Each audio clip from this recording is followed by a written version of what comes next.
কাজটি সে করেছে সেটা অন্যায় না, কিন্তু যে দেখেছে এটা তার অন্যায়। সে দেখলো কেন?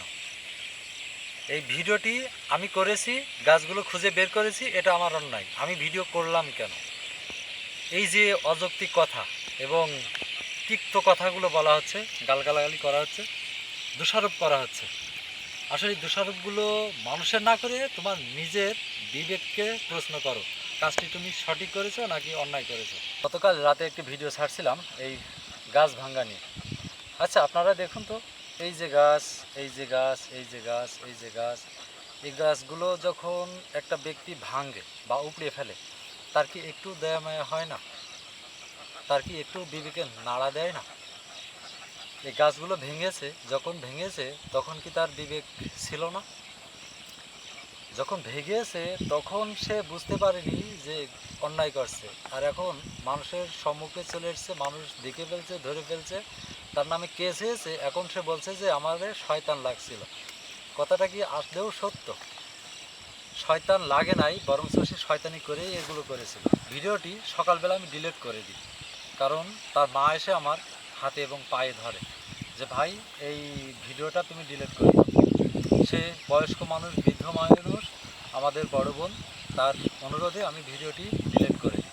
কিন্তু এই ভিডিওটি এখন আমি পুনরায় আবার পোস্ট করলাম এই কারণেই, কারণ তাদের কথা এত জঘন্য, তারা গালাগালি করছে, বিভিন্ন কটু কথা বলছে, যেটা দেখে সেই বালি ভিডিও করতে হয়। আসলে এই যে কথাগুলো, এই কথাগুলোর জন্য আমি ভিডিওটি আবার পুনরায় পোস্ট করলাম।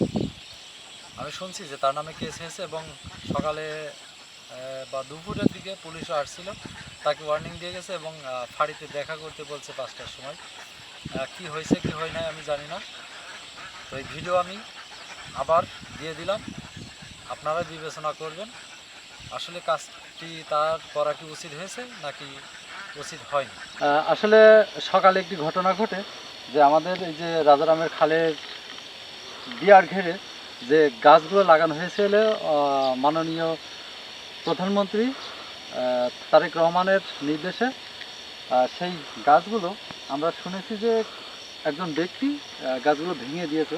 তো আমরা খুঁজতে খুঁজতে আসলাম, এসে দেখি যে এখানে কিছু গাছ, এই দেখেন ছিঁড়া কাটা রয়েছে, এই দেখেন একটা, এই দেখেন একটা।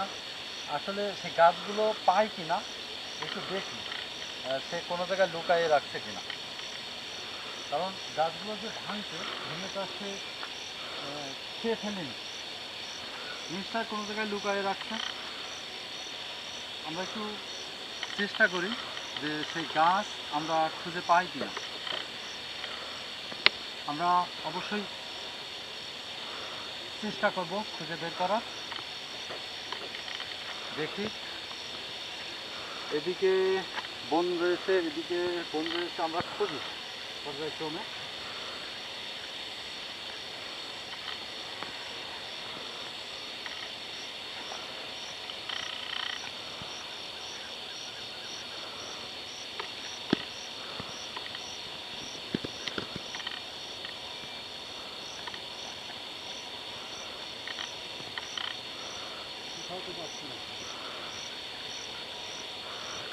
কোথায় রাখছে আমরা কিন্তু কেউ জানি না,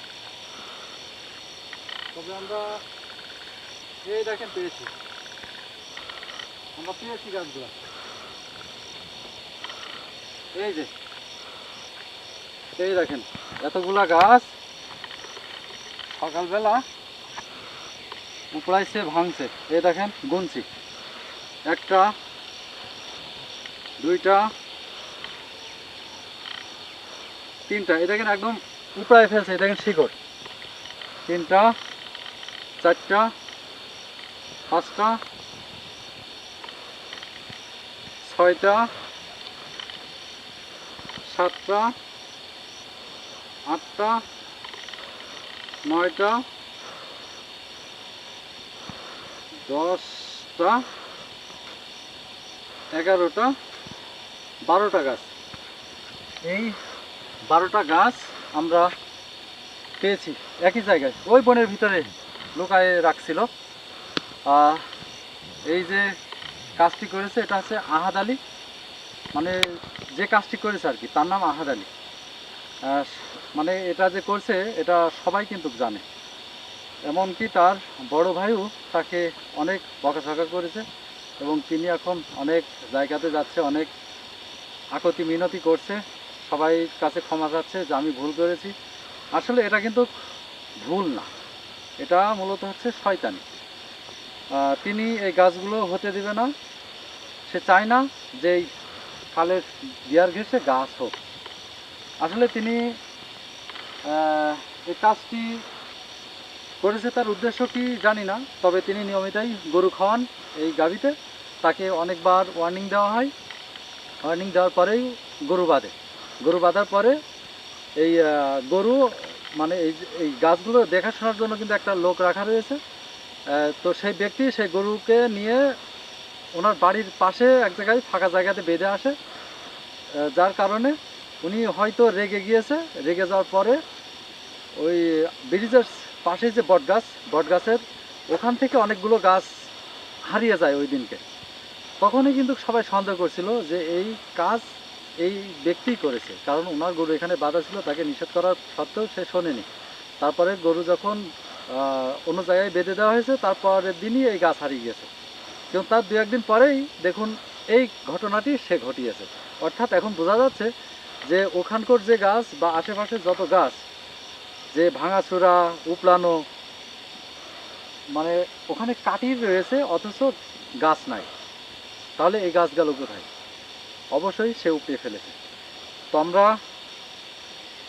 চাচ্ছি তার দৃষ্টান্তমূলক শাস্তি হোক, কারণ সে রাষ্ট্রবিরোধী কাজ করছে, সমাজ বিরোধী কাজ করছে, সে সরকার বিরোধী কাজ করছে। এক কথায় সরকার যেহেতু এখানে উদ্যোগ নিয়েছে, সেখানে উনি যে গাছগুলো উপড়ায় ফেলবে বা এই যে সম্পদগুলো নষ্ট করবে, এর অধিকার কিন্তু তার নাই। হতে পারে সে দেশের নাগরিক, কিন্তু এই অধিকার তার নাই যে সরকারের বিরোধী কাজ করবে। তো যাই হোক, জানি না এর শাস্তি কী হবে, তবে আমি আমার জায়গা থেকে আমি চাচ্ছি যে তার দৃষ্টান্তমূলক শাস্তি হোক, তার দেখা দেখি যেন আর কেউ এই ভুল করার দুঃসাহস না পায়।